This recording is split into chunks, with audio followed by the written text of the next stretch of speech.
welcome to Soulful Sunday here at Ariel's Corner. This is Ariel Gatoga, and we are streaming live on YouTube and on Twitch. So happy to be with you today. I hope you're having a great day. Moderating today on YouTube, there we go, are the lovely Shirley and the lovely Honeypaw. Moderating on Twitch is the lovely Dre. Thank you so much, moderators. And thanks to everybody for joining us today. We are off tomorrow, just as a reminder, but we'll be back Tuesday at 9:45 for a tarot class. And then after that, it's Wednesday through Sunday at 10:15 a.m. So I hope you're back each and every day. We do have a premiere today at 11 a.m. Pacific in just over 40 minutes on our main YouTube channel. That's the channel you're watching right now if you're on a live stream on YouTube. If you're on Twitch, you might want to bop on over to YouTube after this live stream is done and join us on our premiere. If you can't make the premiere, that's okay. The link for the premiere will be available as a restream for as long as there is YouTube, so you can listen to it whenever you want. But we do have a lot of fun on those premieres, so I hope you can join us live. Okay, we do have a shop at arielscornershop.com, arielscornershop.com, and it looks like we're probably going to have at least a soft launch of our brand new shop sometime later this month. So stay tuned. We'll let you know when we have firm details on that. But in the meantime, that's affiliate links, which means we make a small commission off of each and every sale. So we do appreciate your support. Another way to support us is with a donation. You can donate by going to paypal.me/arielgatoga, paypal.me/arielgatoga, or if you're live on YouTube, you could use a super sticker, super chat, or super thanks if you feel like giving us a donation. We do appreciate your support. Our website is at arielscorner.com, arielscorner.com. At the footer of every page, you will find all of our social media links, and two of those links are very helpful if you want to be part of our online community. One is our private Facebook group, and the other is our Discord server. We'd like to have you join us at either or both of those places. We have chat threads. That's the one. We have chat threads open on each of these streams, so please avail yourself to them and enjoy the chat. If you have any questions for me personally, you can put them right in the chat thread. As long as I'm not running over, I'll get to those questions before the end of the stream. Otherwise, I'll pick up on those next week, and I will start with those. If you're in a place where it is safe and appropriate, please close your eyes and begin to take some nice, long, slow, deep, relaxing breaths in through your nose and out through your mouth. With every inhale, feel more light and peace, filling your body and mind. With every exhale, feel like you're able to let go of all tension from the body, along with anything you do not want from your mind. Inhaling peace and exhaling as you let go.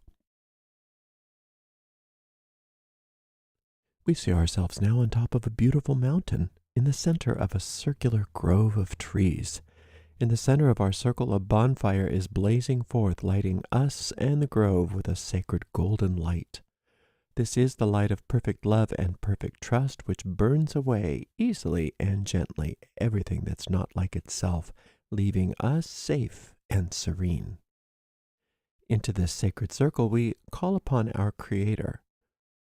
To many of us, our Creator reveals themselves to be a mother and father, a goddess and God. We also call upon our angels, our guides, our teachers. We ask that we be guided and led as we walk upon the way, becoming happier, more peaceful, more loving, more abundant. Thank you very much. Blessed be.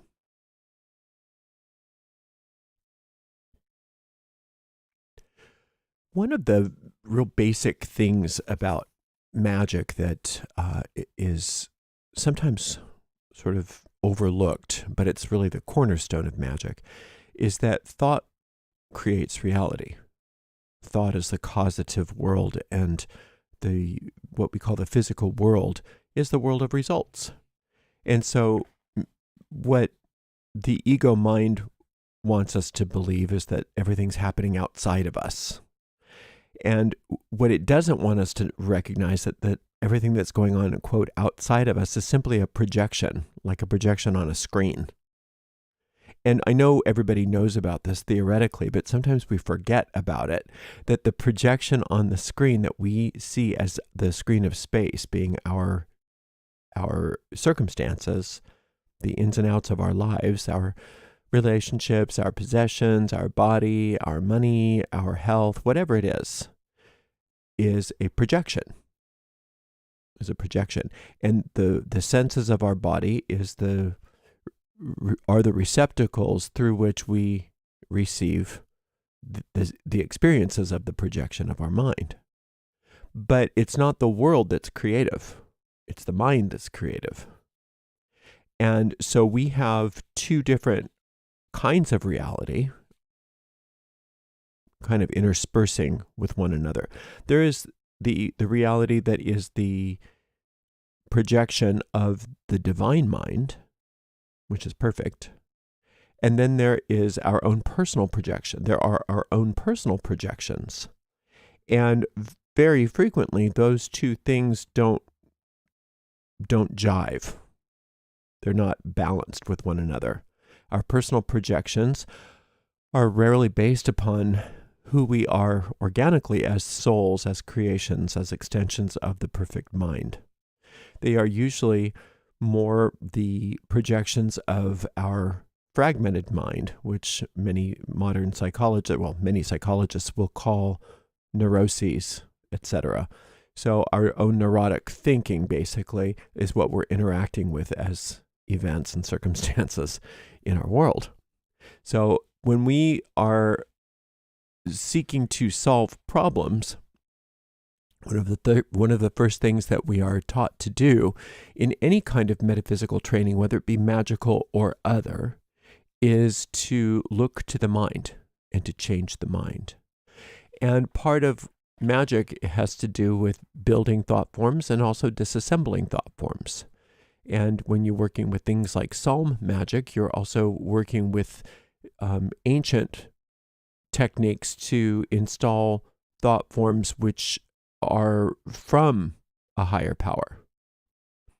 And that can be done even without psalms. You don't need any particular system. You can call upon the principle of life itself, what we call the creator. You can call upon the goddess. You can call upon the god to bring to you ideas that they would have you project.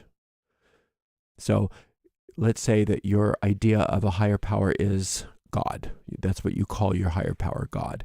So you would say, God, show me your will in this situation. Thy will be done. It doesn't mean that I'm surrendering completely my life to an external deity that will have me do things that it wants me to do against my will. That's not what thy will be done means. It means that I want the will of the original thought. I want the will of prime cause to be in effect here, rather than me projecting a bunch of neurotic thoughts upon the screen of space and then interacting with them as if they were real. I want the pure thought of infinite intelligence to permeate every aspect of my life, so that I am interacting with the highest expressions, the highest manifestations that I'm capable of. And one way that we have to do that is not just by, doing some sort of supplication to a higher power and hoping for the best. We have to do our part. We have to take charge of our thinking. We have to learn how to govern our own thoughts. And that's what empowers our desires to manifest. That's what empowers us. That's how we become adept at this.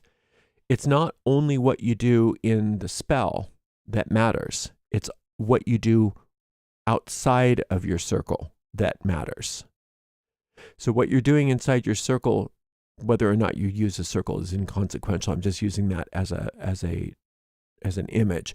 What you do inside your magic circle is build the thought form.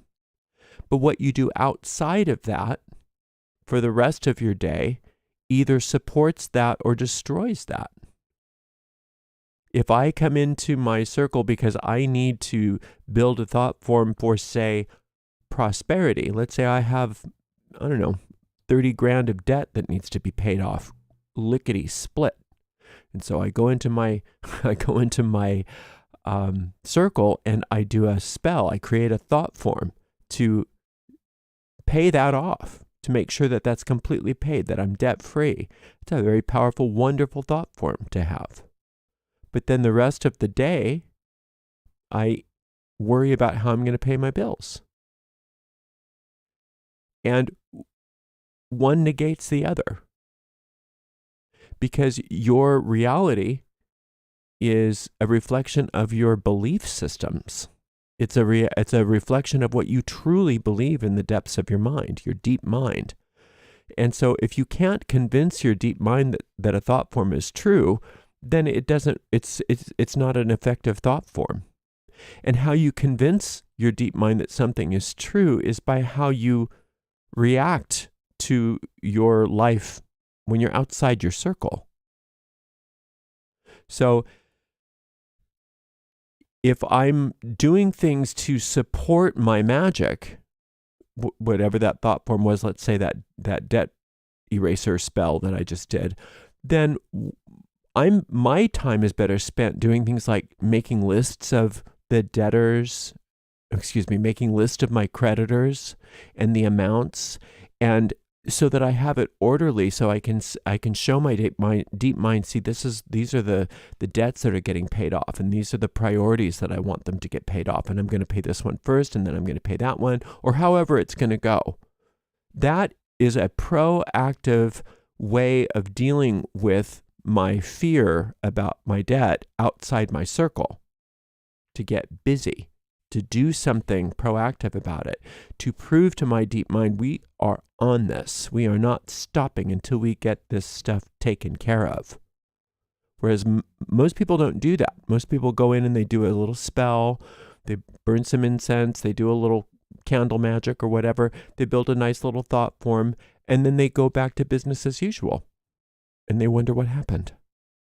Yes, it didn't work. Or even worse, they convince themselves it worked in some weird way. That, a lot of times they don't want to admit the fact that their spell didn't work. And so they say, well, it worked in a different way.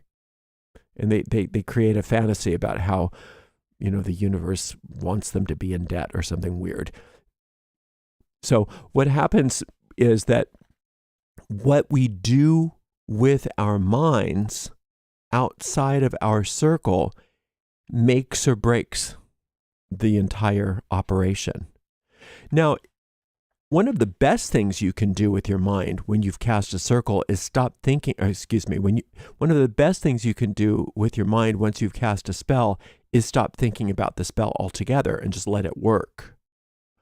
But if you've done a spell about something that you're already worried about, worrying about it more is not going to help. And so you've got to do something when you notice yourself worrying about a situation or concerning yourself about a situation, because the thoughts that you are habitually thinking, if you can't take control of your mind, they're going to undermine the thought form that you've built. It's not enough to just go do a spell and then go back to worrying or complaining or whatever you do. You have to completely change. You have to become born again. That's really what that means. It's very practical. You have to become born again to, I'm a debt-free person. Oh no, I'm debt-free. It's all debt-free. And at this point, all this is it's just, tying up loose ends. So yeah, all that money keeps coming in and those debts keep getting paid. It's amazing. It's wonderful. And like I said, you do something proactive about it. You make lists about it. You are very clear about which debts are getting paid first, and you don't know where the money's coming from necessarily. That's not for you to know, but you know it's coming. And so you're getting ready for it as it comes in, what you're going to do with it. Rather than, I don't know what I'm going to do. I can't pay these things. I hope that spell works. Do you see? Maybe you have a spell that you did about a problem with your relationship. Maybe you're having relationship problems. And so you do a spell for harmony in your home. And then once the circle's closed, you go into, oh, I don't know what I'm going to tell them. Maybe I better just lie. Maybe I better just lie to them because I don't want them to get mad about blah, blah, blah, blah, blah. You go back to your old ways. No, you do something proactive. You say, everything's working out so well with my relationship. I'm going to find something to praise about them. I'm going to find something to praise about my partner and my home. I'm going to do so many things today to prove to my deep mind how well this spell is working. Right? If you can't forget about the spell and you're worried about the thing, don't just pretend like it's not there. Do something about it. If you can't really get it out of your mind and just let the thought form work and you're worried about it, do something about it. Take action. Take charge of your mind. Really take control of your mind. Say some affirmations. Do something where in the physical world to prove to your mind that this spell is working. Right? So yeah, a lot of times what we say is when you're done with the spell, you want to just forget about it. But if you can't forget about it, you don't want to just pretend you've forgotten about it while you're thinking negatively about it. You don't want to just undo all the wonderful things that you've done with your thought form with more garbage thinking. And that's what you've got to understand about the ego is it likes to distract us. It likes to say, oh, we're not doing that. We're not worried or whatever. It likes to distract us and make us believe that we're not doing the things that we're doing or that we are doing the things that we're not doing. And it does that usually by keeping us busy on looking at something else. So be very proactive with your thinking and learn how to monitor your thinking as much as possible throughout the day, especially if you've got a spell going. Make sure that you keep that fertilizer of that garden, not fertilizer, sorry, that fertilizer in the garden. Make sure that you keep that garden weeded. Make sure that you keep the garden weeded so that those weeds don't go in and squelch and strangle those poor little new shoots of growth that are coming up. Because remember, your negative thinking has had a lot more practice than that new little thought form that you built. You've been at the negative thinking a lot longer than you've been at this new thought form. So you have to be proactive. You have to really buckle down and notice what you're thinking and change what you're thinking. And if you can't change what you're thinking, then do something about it. Do something in the physical world to prove to your deep mind that this thing is coming, that your spell is coming true.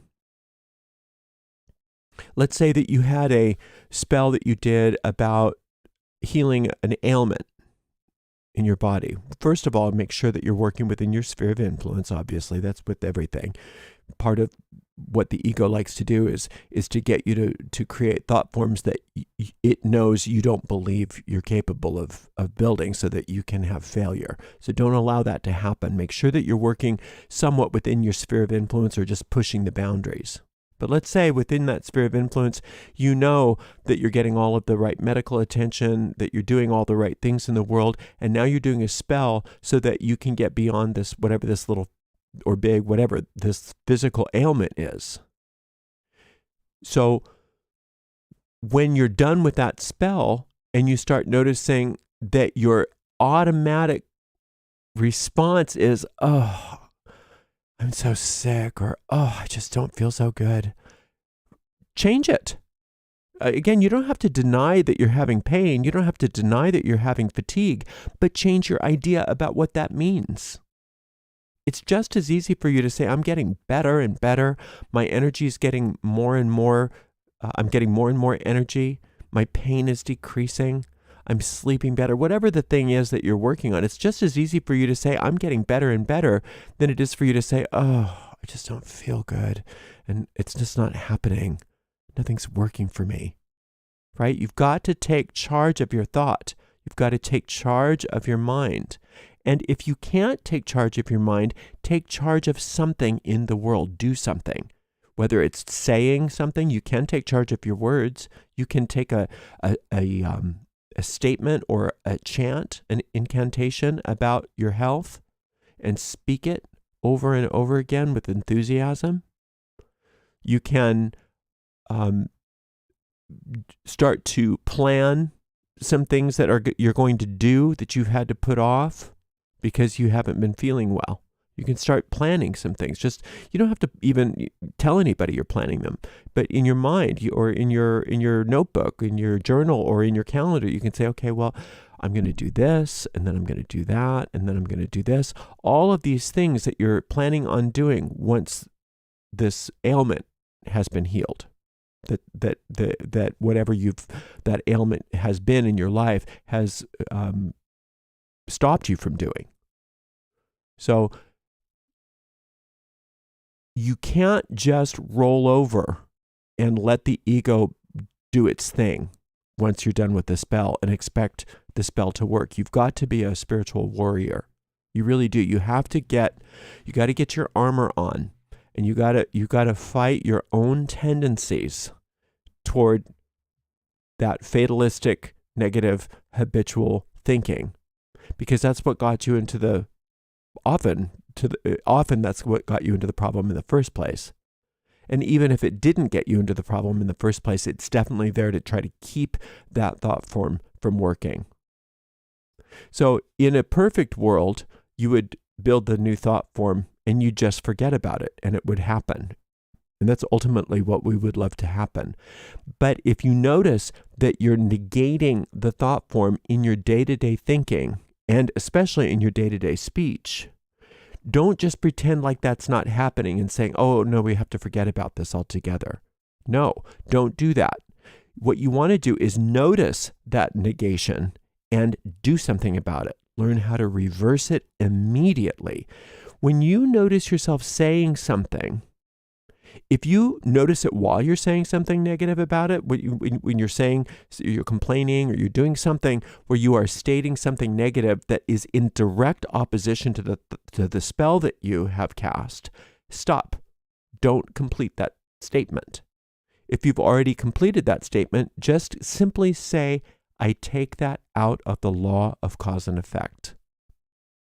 Or as Marion Weinstein would say, she just shortened that to, I take that out of the law. I take it out of the law. The law of cause and effect, your thoughts and your words have causative power. And so once you notice that you're contributing causative power to something that's negating what you want, take it out. I take that out of the law. And you can take something out of the law 300 times in a day if you need to. Until the deep mind gets the hint. Oh, I get it. We're not doing this. I get it. We're serious about this thought form. Okay. I understand now, right? You are very, very proactive about keeping your garden weeded. Because once the shoots come up, you don't have to worry about the weeds anymore. The plants will take care of the weeds. The plants will get so strong, your thought form will get so strong, and the new reality will take over, and you'll look back and you'll think, why was I so worried about that? And you'll almost be, the fun part of it is when you just take it for granted. When you just take it for granted, well, of course I'm wealthy now. Of course I'm debt-free now. Of course I'm healthy now. Of course my relationship's in a great place now. What was the big deal? That's a wonderful place to be in. But until you get to that point, because that's the point at which those weeds won't really affect it so much, you have to be very diligent about keeping that little patch of garden very free of weeds. You have to baby that thought form for a while until it takes on a life of its own, right? It's like the lady that needs to be on bed rest. when she's pregnant. Sometimes our neighbor right now, she's on bed rest, and it's not that she was having big problems or anything, but her pregnancy is somewhat risky. And so they're taking all the precautions. She's on bed rest. She's taking it very, very easy. All that matters is that baby. She's not going to let herself go out and overdo things. She's not going to let herself go out and work when she's not supposed to. She's going to put every little bit of attention on keeping that baby as healthy as possible. So she's on bed rest, and everybody else is going to have to take care of stuff for a while. And that's just how it is. Her neighbors are helping. Her husband's doing everything. Everything is all about her staying on bed rest. Well, that's the same thing that we have to do sometimes. When we have a thought form that is in that germination underground, and we have a lot of negative thoughts surrounding it, we have to go on bed rest. We have to say, no. It's not business as usual. We have got to take care and pluck out every single one of those negative thoughts as they come up. And if we don't catch them all, that's okay. The fact that we're doing it at all, the fact that we're noticing it at all is enough. If you can be very clear that you have to take control of your mind, you have to take control of your speech and your words, and do everything in your power to make sure that you have a positive infrastructure for that new thought form to thrive, it will get to a point where you don't have to do that anymore. And that thought form will take over on its own. And you don't have to worry about your thoughts anymore because it's all on autopilot. There's this wave of determination, just like when the baby's born or when the seed germinates, there's a wave of determination that comes over the baby when it's time to get born. There's a wave of determination that comes over that seed when it's time to sprout up. And there's a wave of determination that will come over your thought form when it's time to manifest. But while it's germinating, we have to be very vigilant. We have to be extremely vigilant about our thoughts, about keeping the ground hollowed, about keeping the weeds and the pests away from that precious little thought form. So think about what your spells are when you cast them, and when you go out into your world, monitor frequently throughout the day, especially for the first few weeks until you start to really see things changing. What am I thinking? How am I thinking? Am I keeping my mind focused? Am I being an adept here? Am I taking charge of my thoughts? Or am I just going about business as usual and letting the ego's pests and weeds come in and destroy the thing? When you do that, when you allow the ego's pests and weeds to destroy your thought form, what happens is not only do you not get that thought form, but the ego gets to give you another blow as far as in your faith to prove to you, see, this doesn't work. None of this works. You're so stupid for even believing in this. Why'd you even try to change anything? Nothing ever works for you. That's the ego. That's the ego's game. Don't allow it to do that. Do not allow yourself to bully yourself into not having what you want. Take it seriously. When you cast that spell, it's a very powerful thing. And think of it as what it is. You are impregnating the feminine part of your mind with a masculine seed in your mind. And while that's germinating or gestating, however you want to conceptualize that, you need to take care. You need to take care, because very frequently the reason you've created that thought form in the first place is to negate a problem. So you have got to change your thoughts about that problem during this time until the manifestation takes over. And that's on you. You've got to do it. And you've got to be very, very careful and almost obsessive about it. You don't want to get completely obsessive, because then that can turn into something else that you don't want. You don't want the ego to get a hold of any of it. But you have to get somewhat obsessive about checking in and saying, how am I feeling? What am I doing? What am I saying about this part of my life? Where am I worried? Okay, well then if I'm worried, then what do I do about it? How do I prove to my deep mind that this is happening? How do I plan for the manifestation of this? Do I buy furniture for the new house, or at least shop for furniture for the new house? That's a good thing. Do I maybe you're wanting to meet your perfect mate, so you start going through some bridal magazines or something. Once they come, this is what I'm gonna wear, and these are the things that I want in my wedding. Those kinds of things. Whatever it takes for you to be proactive, to prove to your deep mind that you know this thing is happening. Your deep mind will take you at your word. And if you let the ego part of your mind have rule, the deep mind will take your ego's version of it as at its word. And that's up to you, because you really do have power over what you think. And if you're thinking with your ego mind, that's just a habit that you have to break. And if you're thinking with your magical self, which is the will to have this thing happen, then you also have to have the will to have your thinking in your day-to-day life support that thought form. It's not enough just to burn the candle. It's not enough just to even do a beautiful thought form. That's powerful. It is powerful.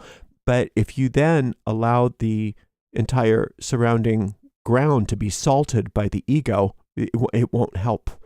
You won't. The thought form won't do anything. The thought form will die from all of that negative thinking. So don't allow the ego to salt the ground. Don't allow the pests to come. Don't allow the weeds to come. You get proactive and you stay very, very clear about the fact that this is happening.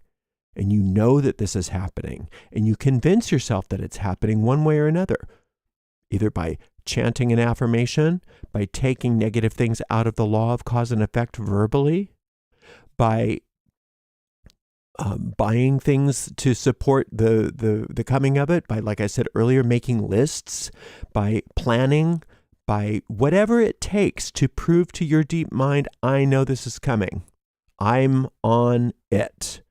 Nothing's going to stop this from happening. I'm so excited, right? I'm not indulging in my negative thinking about this area of my life at all. And then, like I said, once that thought form starts to manifest, it takes on a life of its own, and you don't have to worry about it anymore. It's just a given.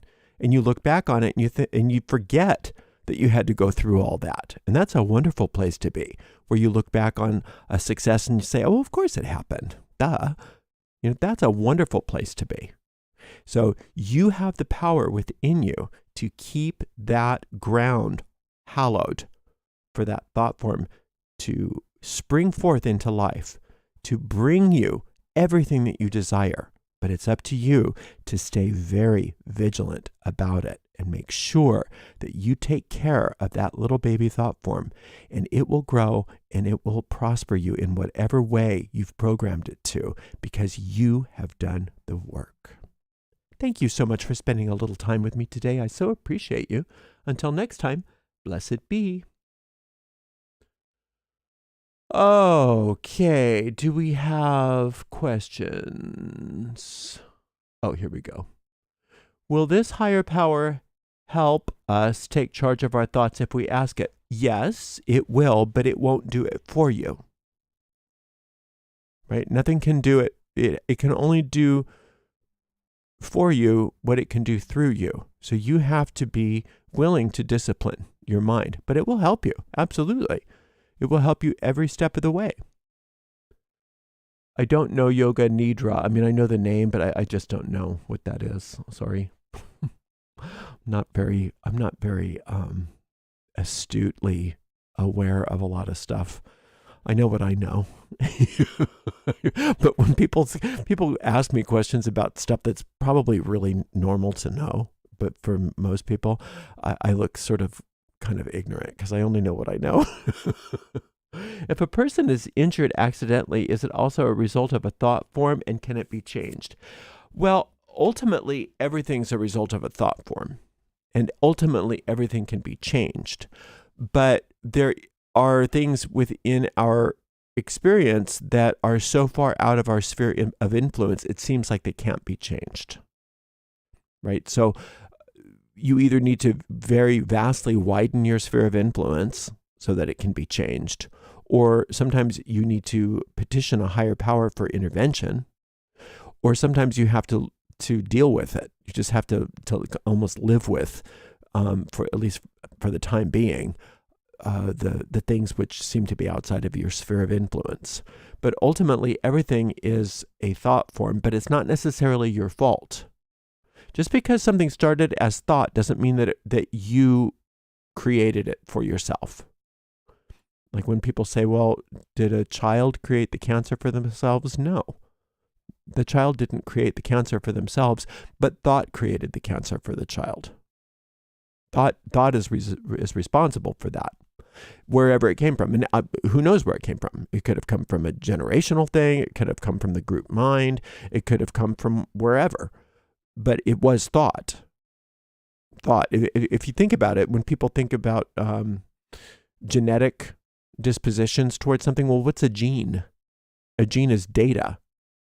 A gene is packets of data which are stored, and then it's like a computer program. Something presses execute on that gene, and it starts to